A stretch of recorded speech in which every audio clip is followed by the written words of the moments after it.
What is the biggest problem affecting your PDR business? What is the one thing holding you back from taking the next step? What do you need to change to get the business growth you want? All these questions have the same answer. It's your mindset. My name is Corey Kleinfeld, and this is the PDR Coach Podcast, where I coach you on mindset around yourself and your PDR business. Now let's get started.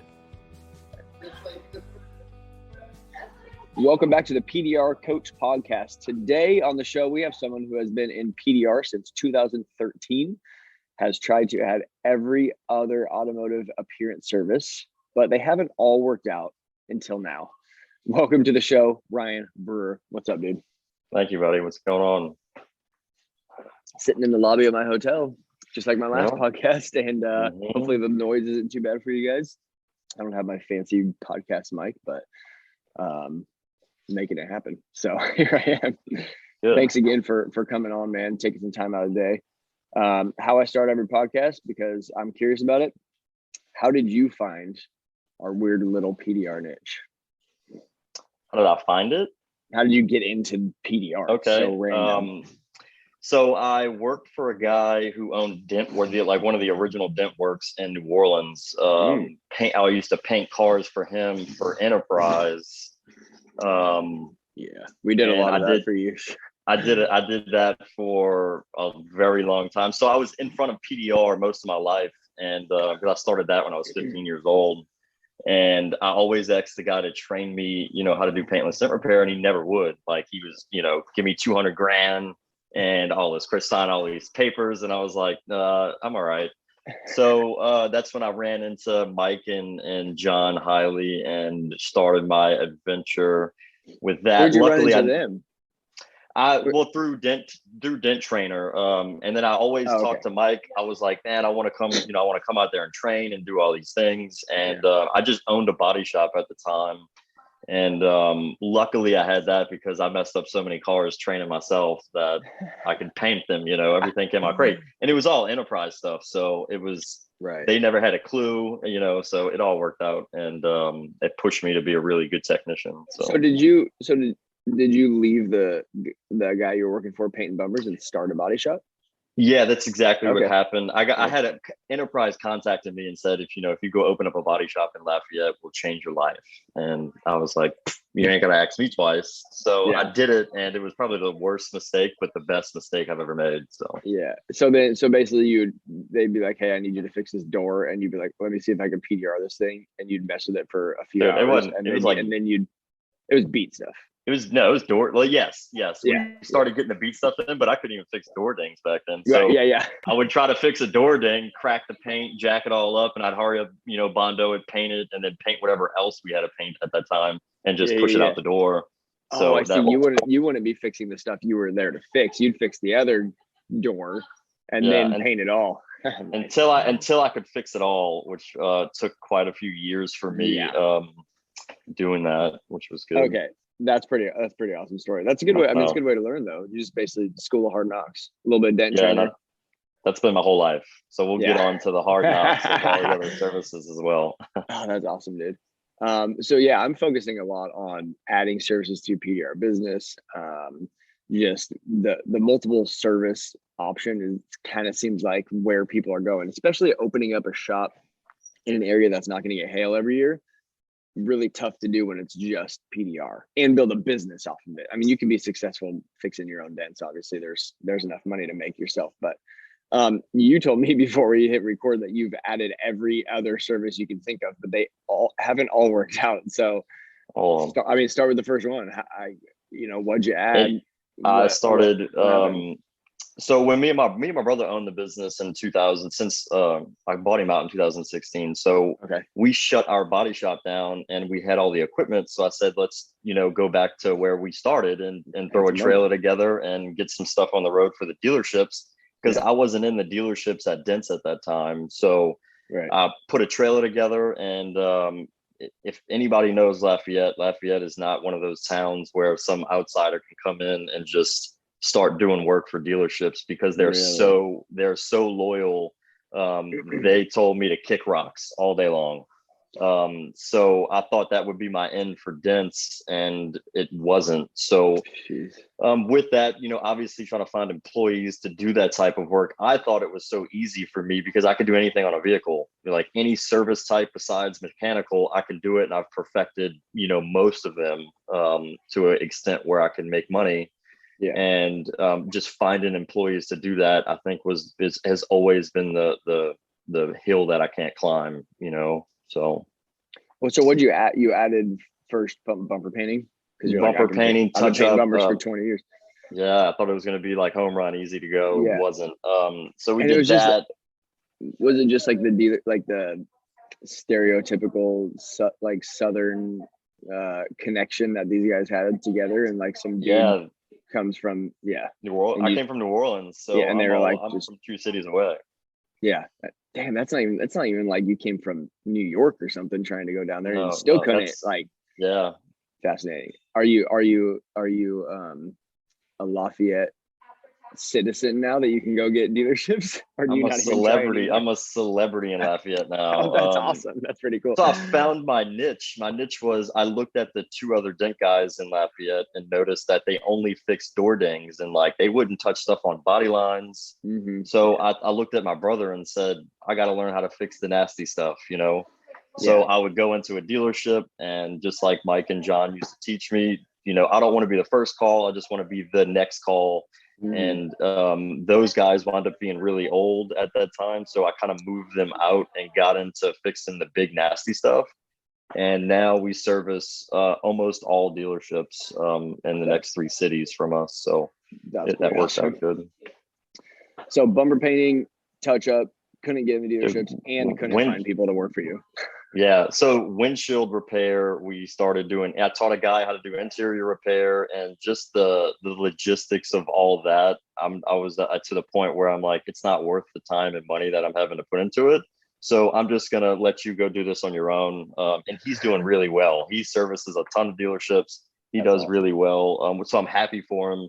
But that I think that was the timing thing for me, was the interior repair. That didn't work out too well.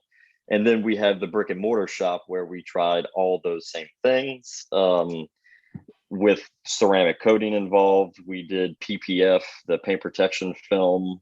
I think that's harder. I think that's harder than learning how to do paintless dent repair. PPF, really?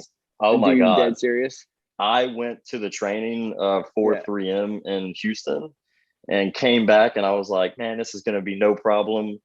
First car comes in, a ZR1 Corvette. I shut it down. I said, I'm not even touching this stuff ever again. I wind up doing some Teslas. Teslas are really easy to do, but dude, the people that want PPF drive those exotic cars, and putting PPF on those things it's a whole nother learning curve. And I even tried training people how to do it, and then I don't even know how to do it. So that didn't work out. Okay, so what year was that? What year was the PPF? Dude, that was in 2019 and the beginning of 20. So that was pretty recent. Okay. Yeah, that was pretty recent. It wasn't a problem of getting customers necessarily. It was a problem because doing it. Yeah, that's one thing for me. Getting customers to the front door has never been. I don't care what business it is, in the automotive industry. I can get customers in the door. That's not an issue. It's always been employment and the technical part of, training somebody how to do these certain services. That's why I kind of like steered away from all of them until we found RestorFX, which has been, I've always told people, I've been looking for a wife for dent, for the dent industry forever. And I finally found the perfect wife, and it's RestorFX.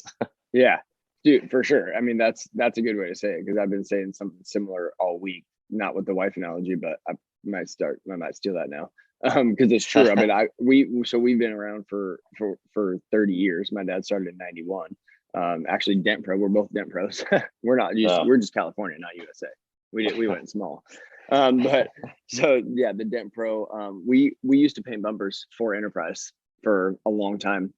My dad had a couple people that would paint. I mean, they would do 25 grand a month out of just painting bumpers and, some smaller, bodywork, painting part of the metal, even though we weren't really supposed to do that in California. But so we did that for a long time, but he ended up selling out to the painter. We never really added anything. We just, everything we looked at, we're like, man, it's not really similar to PDR. Paint was never similar to PDR. We're like, don't go to a body shop, protect Total opposite.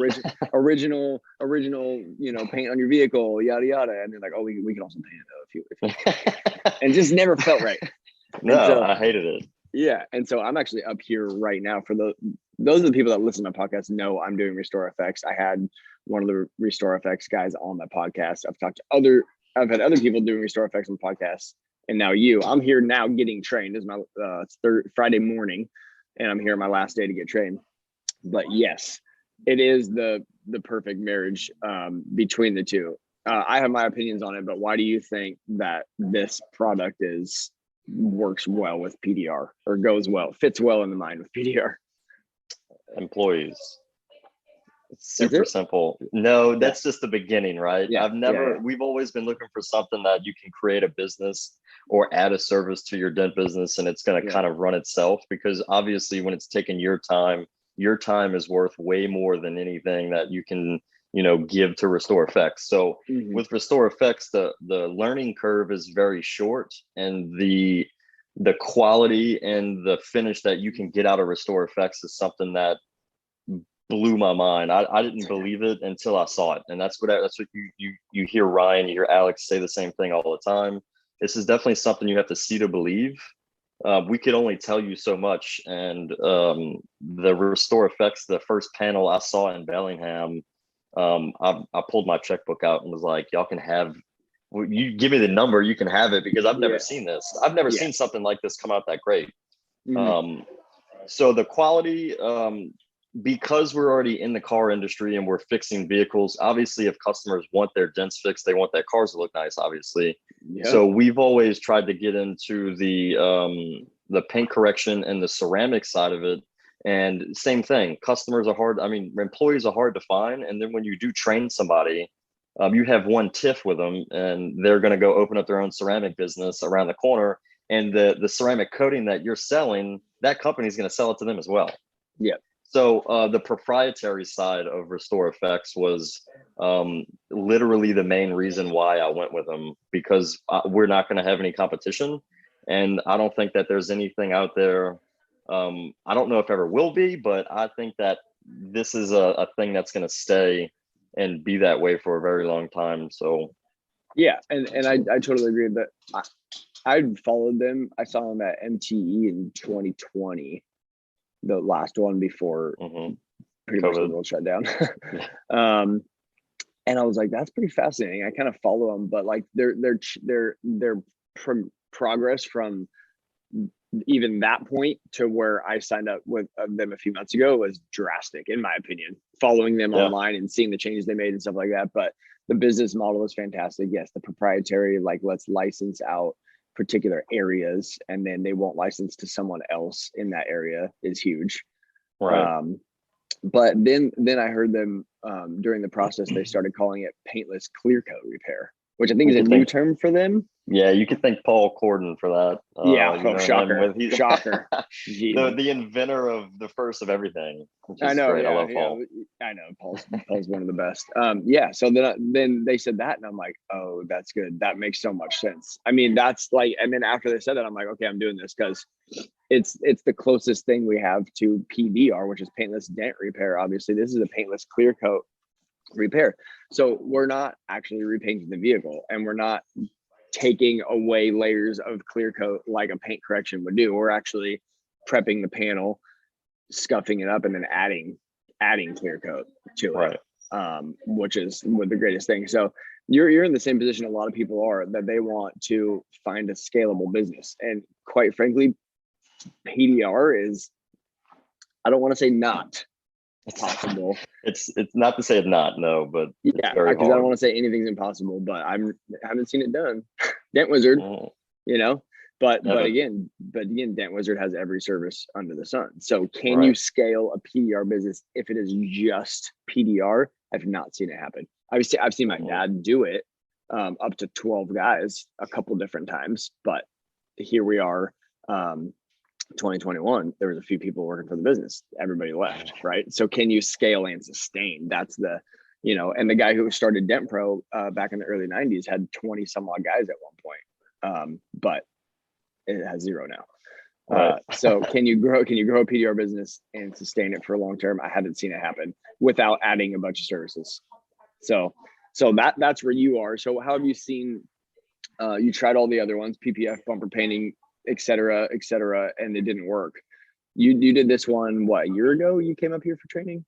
We bought 2019. So I think it was like in July. So July of 20. We're going on like 2.5. No, it was 19. So July of 19 you came up here. Yeah. Gotcha. Okay. So 2 years. So you brought it back home, and it's worked. This is the thing that's worked for you. You obviously have, I think you have 5 employees now. You're doing like what, 7, 8 cars a day? We have 8 employees for RestorFX right now. Nice. And how many cars are you doing today? 7 or something? We're doing 5 to 6 right now. We're moving into doing the first of the year. And this is all mostly dealership stuff, wholesale. First of the year, we're going to start dumping in a lot of marketing, and I wanted to perfect, and I will just tell anybody who's thinking about getting into RestorFX, or maybe you already have gotten into it as a dent guy, because I do know quite a few people, I won't mention names, but guys who have done the process of getting RestorFX and maybe haven't taken all the steps to getting it where they want it. So they're kind of discouraged.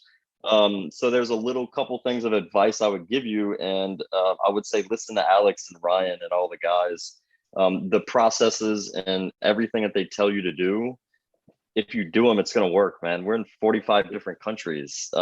This isn't some business that we're trying to figure out. It's been figured out. Just listen to the guys, do what they tell you to do. And main thing when you come home, and this is advice for you, I would perfect your quality. There are going to be some things you have to tweak in the shop. You're going to find different ways to get the quality that you really want. And don't think that it's going to stay at that certain point. You can get phenomenal quality as far as no application marks, trash and stuff like that. Those are all things that are very fixable. Trash in the clear coat can be damn near eliminated. Not perfect, but dude. So yes, yes, for sure. Because when it first came, my shop was so dirty, man. When Alex first came to my shop, he was like, "This isn't it." He wasn't happy at all. So I wound up putting a ton of money into the back of the shop and turned it into one big paint booth. And I saw the trash eliminated so drastically. It's insane. And we're working on it every day because we're getting in some higher end vehicles, and we just want the shop to turn out the best quality. So don't come home from RestorFX and go, a 0 to 60, kind of like Ryan K and them said we did, because we did hit a few bumps. I would just say perfect the quality and get consistent doing that 1 to 2 cars per day. You'll still make money doing that, but you're going to get that quality perfectly down. And then from there, you can just start running, because as soon as you get that down, that's like the last step. You can start hiring guys. You can start rolling cars in, because the word's already out there when you start doing those free demos for the dealerships. People freak out about that. They can't believe it. So the work isn't an issue. Just stick with the quality and stick with the steps that Ryan and Alex are going to walk you through. And I promise you'll have a successful RestorFX business or service if you're adding it onto your dent company. Yeah, that's exciting to me. I mean, you played a part in me signing up for, before I actually committed to it. I reached out to you on Facebook and we chatted for maybe 20 minutes or something while I was banging on dents. And you said it, I think, pretty well. Something that they didn't really say, but it was basically like, if you're going to do it, just make sure you do 2 things. 1, hire somebody to right off the bat, because you're not going to come back and do it yourself, right? And then the second one was make sure you redo your shop correctly. Like don't think that you just pay the licensing fee and then that's all you end up spending. Like, do your shop right, and it's going to cost tens of thousands of dollars to do all of those things correctly, like we did before we started, because it'll make you more successful. So. And that's, I would give that advice to anybody. Don't go there. All the dent guys that I know that have signed up for RestorFX and haven't, I wouldn't say have failed, but have yet to even try to make it successful is they didn't hire somebody to do it with them. Yeah. Yeah. I did it. I'm the one that didn't hire somebody. I did it myself. I did That's all why my you know. free demos. Yeah. Yeah. And it was not fun because I was losing so much money doing PDR. it. Yeah. And you're still going backwards because you have to train somebody in general to do it anyway. So I would definitely not recommend doing it yourself. Learn it just in case, you know what I mean? Like I would definitely go to the training, learn it just in case one of your guys. I hired somebody, my guy's here with me. He's learning it. I'm learning it. I've applied a few coatings. Not that it's not easy, but I can see how I could get real good at it after 40 cars, you know? Right. But mostly he's doing it and I'm here to play backup. We're going to do a bunch of demo cars, probably 20 cars together. And then I'm going to say, all right, go do your thing, you know? And then if we get to a couple cars, we'll hire more people on. You can talk. Okay. Can you go into the front office? I'm sorry, man. That's all right. You're running a business, dude. Yeah. And so that's what I'll say that. So you've obviously tried to find something scalable. You've tried to add services. You finally found something that you liked and that actually is working. One, do you care to share any sort of numbers that you're doing with RestorFX? And you don't have to. And two, what's your goal with DentPro USA /RestorFX? What's the end goal? Sure. Yeah. I try to stick with Bellingham's numbers, just That's because, and I'm doing this, not to say the same, they're obviously doing a lot well than I am, but we're doing around 30 to 40,000 a month consistently. That's nowhere close to where we want to be. I want to averaging 60,000 to 70,000 a month is where my goal is for this shop. And we hopefully, within the first of the year, start opening up a couple more locations, but everything is separate from DentPro. I am thinking about opening up, adding, people are going to do it opposite. You're going to add a service to DentPro. I'm going to add a service. I'm going to add PDR service to RestorFX. Still use my same guys, but we're going to get double the exposure through marketing. We can spend a lot more money on RestorFX's side as far as because we gross a lot more on RestorFX than DentPro. So we're going to get the exposure the opposite. I think some people are going to do it the other way, and maybe you should think about that. Thinking. I've met with my marketing guy yesterday, and we had a long conversation about how I'm going to do this, and I think it just feels wrong to not have DentPro be the front, and that's not that's something that I shouldn't do, but it just feels like, man, that's like, we spent so long doing the DentPro thing. Do we put it underneath RestorFX? I mean, not that that's wrong. I'm in the same thing as you right now, but I'll tell you right now, I love RestorFX. Like, I love their branding, man. I love everything about it. I feel like I love it as much as DentPro at this point, which should be really hard to say for somebody because of what I've built with this business. But struggles. I will say it's the same thing for us, man. Dent guys hate to spend money on marketing because they know they physically have to go out there and push those dents to pay that, right? Exactly. That's I'm like, dude, my marketing people came in yesterday and they're like, oh yeah, $4,500 a month. We're going to throw you on all these radio ads and do all this stuff. The first thing I thought of was like, shit, man, I'm going to have to push all these dents for that. But this was for RestorFX. Now RestorFX is different because we're not touching it. My guys are going to have to push out maybe an extra car a day or a week to pay for that.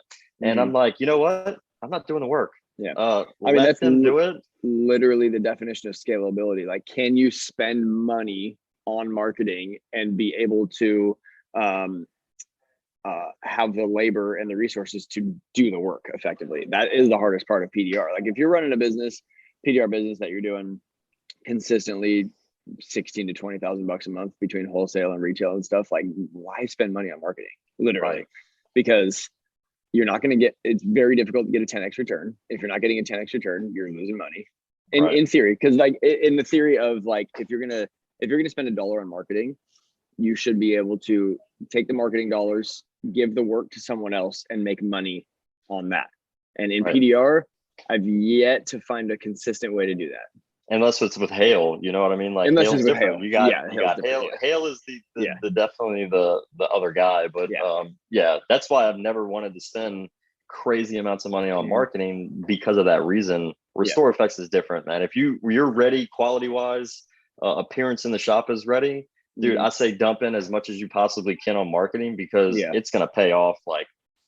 Like you said, would you say 10x, 100x? I think it's, in my opinion, it's 10x. So especially and I think it's probably, do the numbers. So if you spend $10 on marketing, you should make $100 back, because that's a 10x return. Right off the bat, you're only making $90, right? Because you spent 10 to make 100, 10x, you make 90. And then you got to pay a guy to do the dent repair. Let's just say 50% plus taxes, truck, gas, etc. You're paying him 60% of all of that money. So now that $90 profit that you made is down to, let's say, $25 or whatever, right? And so if you're at like 7x return on your marketing, you're making almost no money. But people think that, you know, if you spend $10 on marketing and you make $60, you're actually making money. Yourself, that's true. You're making money, but that's not a business. You can't replicate that into a business, because if you're going to spend $1,000 on marketing and make $1,000 back for yourself because you paid everybody to do it, you pay, what's the point? Literally, that's that whole like work smarter, not harder thing. I guess it's a really fine line with that marketing deal with PDR, you know. But when you're using, you know, let's say if you spend the percentages of that you're paying in labor costs in RestorFX is fractions of PDR. That's the thing, right? You're not paying the guys doing RestorFX 50% of the gross ticket. Yeah, I don't know if you looked at or got the opportunity analyst yet from RestorFX. They email it to you. You could type in numbers. The worksheet that says like, how many cars you're going to bring in, how much you're paying the person. Yeah. If you want, I could send you the one that I made specifically, because it takes out a bunch of things that doesn't matter. Like, doesn't matter, but it doesn't. We don't use that. So I built one exactly the same. Is it on that Mac? Works for me? Yeah. I'm okay. a Mac yes, guy. Please. It's on numbers. Yeah, that's what I mean on numbers, because the one they had, I had to like try to convert it, and it wasn't working right, because all there is Excel basically, and all the equations in there weren't transferring over. I didn't spend a lot of time on it, but I was like, I know, whatever. If you want to send me that would be super awesome. We use it for all of our like meetings, everything. I'm like, look, this is where we want to be at, and it gets the guys pumped up, and I would definitely utilize that for sure. So the goal is RestorFX is going to become the face. DentPro is you're gonna contract work out to DentPro. I'm sure you're selling it on cars, right? They go, hey, let's make this car look brand new shiny again, and you're like, should I fix these dents at the same time? And people are like, well, if you're gonna make it perfectly shiny.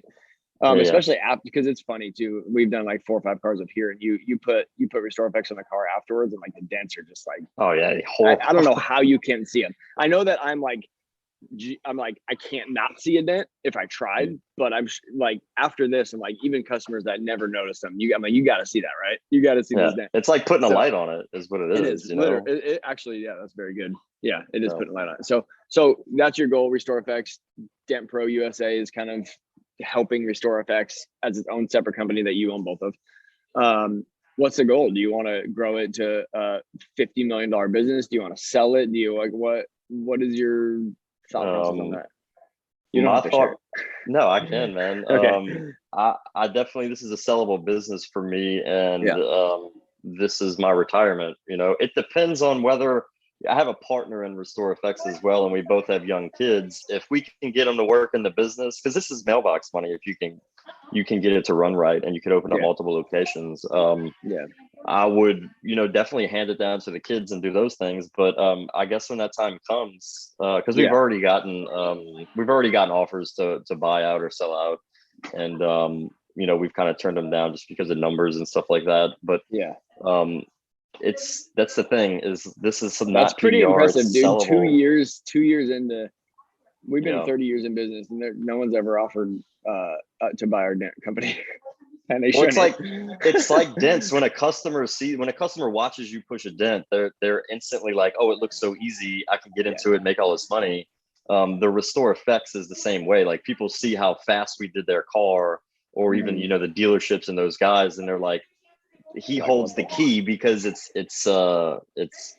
proprietary, right? Yeah. So they all want it, and they're just banging down the door to get it. So I think we got it. So sellable. That's cool. And you already got an offer, which is awesome. Yeah. Do you think that if you are a PDR tech that has a retail shop currently that does basically, let's say essentially all retail, and they don't have, they've like finally got away from the bad wholesale that they never wanted to do, go bang out, 20 cars a day or whatever. Do you think it's as good an opportunity for them to do, or do you need to have and start with wholesale for RestorFX? No, not at all. Like you keep saying, if you own a brick and mortar shop that's not getting hail every year or every other year, you have to find something. And I'm just letting you know that RestorFX is that thing that you can definitely use. You don't have to even the dealerships don't even have to know about you. You just send a salesman over there, or you go yourself, get a demo, do a vehicle, and it's all over with from there because they get addicted to it. There was something I was thinking about before when we were saying we're kind of on this podcast. I did want to let some people know, maybe you'll get this as well. If you're gonna go into a dealership group, I don't know how you guys have dealerships out there, if they have groups or they have individual dealerships. Both. Individual dealerships are easy. The managers can make those types of decisions. I had a pretty bad problem where we went to these two big dealership groups, and I didn't even think about going to the CEOs or the general managers that run the whole group. And I'm going to the smaller GMs running that specific dealership. And we started doing cars. They got so addicted to it. They were like, you could do every car in the parking lot if you want. And we started spending all this money, or they started spending all this money. And their boss was like, hey, buddy, we've been selling cars for 25 years, and we didn't need this before. Why do we need it now? So then you have to like resell this stuff to that guy. And you're in a bad position at that point, because they're like, because they're already going to give you $10,000 a month anymore. Show me why I should. Yeah. Right. And they kind of get, not to say have a bad taste in their mouth, but they just don't know you. And now you have to, luckily they knew me. So I said, I had to work those things out, but I will say, go straight to the top and, do that demo for the dealership group, maybe the head guy and one dealership for them to kind of show them. And then you can start going around. Because once they get the okay from the head guy, you're scot-free. You're going to be totally fine. Everybody's going to be happy. Yeah. And you did tell me, that was the other thing you did tell me, was like, I was like, I'm going to go talk to my dealers about this and kind of he's like, you told me like, don't go talk to them. Like, it just doesn't matter. Like, just go get trained, figure out how to do it, and come home and just be like, I'm going to take this car and I'm going to be like, look at it now. And then I'm going to bring it back in 2 days and you look at it then.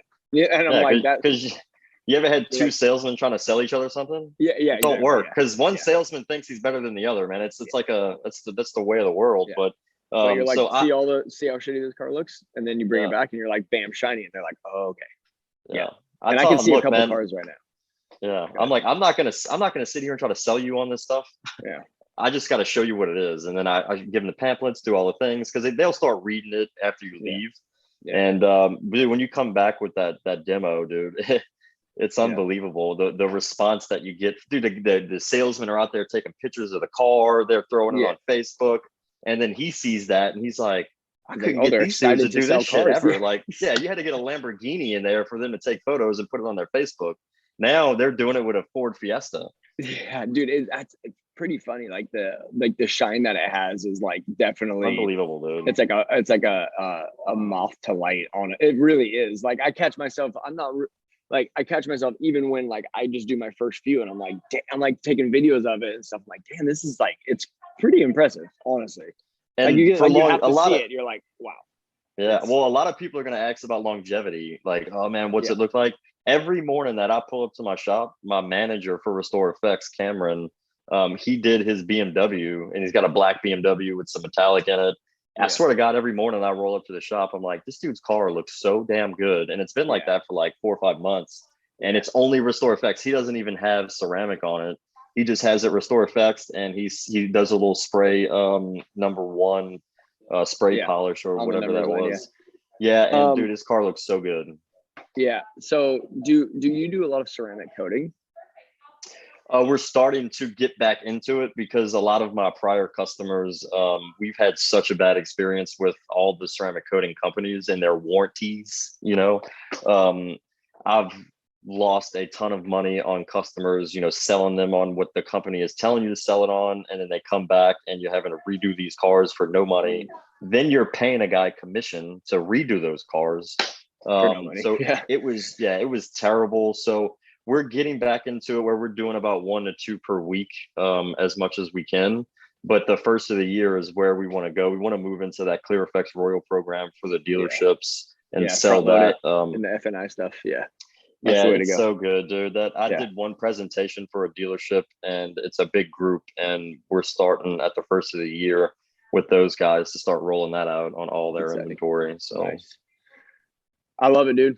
I appreciate the perspective. Hopefully that helps a lot of people. I always ask this question. You and I haven't, I guess I should go back from the very beginning. We've talked for like one time for like 20 minutes. So, but we're buds now. Now we've talked for an hour. So I don't know your stance on this, but where do you see the future of PDR?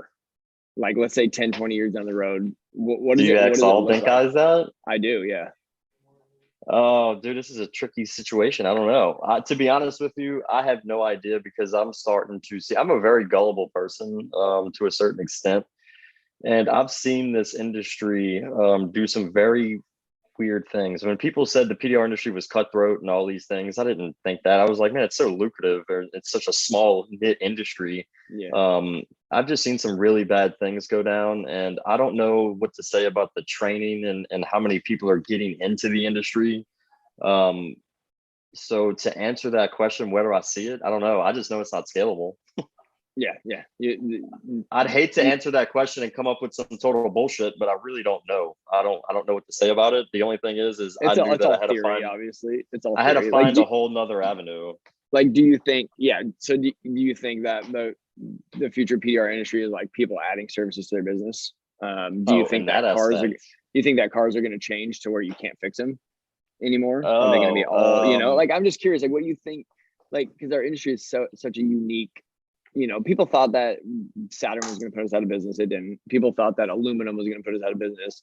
People thought, think that driverless cars are going to put us out of business. Like, do you think the industry stays around? No, like PDR itself? I think PDR is going to stay around for a long time. Definitely way past we're alive. Even with the technology, they said in year 2039 or something that they wanted all cars to be electric. That's great. I mean, I fix Teslas all the time. Right. It doesn't matter. What does it matter? They got the best technology out there right now, and people are still denting those things up pretty easily. So, and they're pretty easy to work on from what we've dealt with. So I think we'll be here for a long time. You think that the PR industry will ever even come close to competing with the body shop industry? Like, as like the size of the body shop industry versus like the size of the PDR industry? Or do you think like they'll swallow us up? I think that Paul and Tim really have something good going on, and I think if people really got on the train of with the brick and mortar shops, if we can insurance, if we could become a union, I say union, I'd hate to say that word, but if we could become some type of union to where the insurance companies see unity between, they use our shadiness against us for sure, like they use our mobileness and our gypsiness for sure. They use all of it. So if there was some type of unity, I think that we can definitely compete with body shops for sure.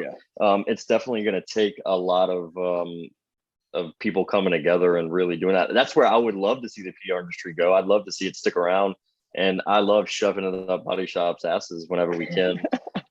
Because I see so many bad things, customers like, I just came from a body shop with a door ding and they wanted to paint the whole side of the car for $2,000. And I hate seeing that, and I hate seeing the way the insurance companies treat us. So I'm all for standing against them and at the same time trying to show them that we are a tool that they should be using. So I would love to see it go that way. Yeah, I think it is a pivotal time, a pivotal multiple year period here where it could go either direction, because that's where the body shops failed, is they basically signed their entire business away to insurance companies, essentially. To be fair, the DRP stuff essentially is pretty much what they did. if they pull the DRP, they don't have a business anymore. You know? And the cars still have to get fixed. You know what I mean? Right. Yeah. So I think, do we go that way, the pull and tint route, where it's like insurance and you're charging what we believe we should charge for the vehicle, doing high quality repairs, et cetera, or is there enough dank guys that basically start shops and insurance companies DRP these guys, and that could happen. Oh, I know. I've had State Farm contact us about becoming a DRP because for of a body repair. shop that we do. Yeah, because we do work for a DRP body shop, and they asked us, and I said I'm not willing to do that, even on the hillside. And they told you like I'll bring you $40,000 a month in work for the end of time, and you're like, I believe you. That's probably true. Well, when I said gullible, that's what Enterprise told me. I did $998,000 my first year owning the body shop, strictly doing Enterprise work, and I lost $12,000. Wow. Yeah. Like not on paper, like on paper, or like in real life? Not on like you wrote everything. off a bunch of stuff that you. No. I paid myself $800 a week for an entire year, and that was the only. And you lost $12,000. $12,000. Yeah. Wow. Yeah, because they want to pay. I mean, I know the Enterprise around here pays, I think, guys like $42 an hour for body work. 38. 38. Yeah, well, California, we get the extra $4. You know, yeah, cost of living. You know. yeah.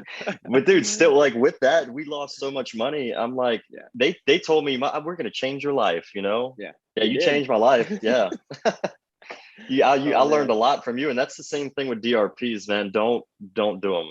That would destroy our industry, just like Dent Wizard's doing. So yeah, I could see that. Yeah, stand your ground on that. So, all right, man. Well, I'm gonna let you go. I appreciate you coming on. Anything else you want to add before we hit the? I think we hit it, man. Go check out RestorFX, man. If you're thinking about adding a service onto your business, I would definitely do that. Reach out. I'll put it in the show notes. I think it's Adam at RestorFX.com. Yeah, and you guys can contact me. Yeah, he's the initial contact. You can contact me, message me, call me, whatever you want if you have any questions about RestorFX on the dent side. Yeah. And I'm sure you'll have it as well. So call me. I'm brand new out of training.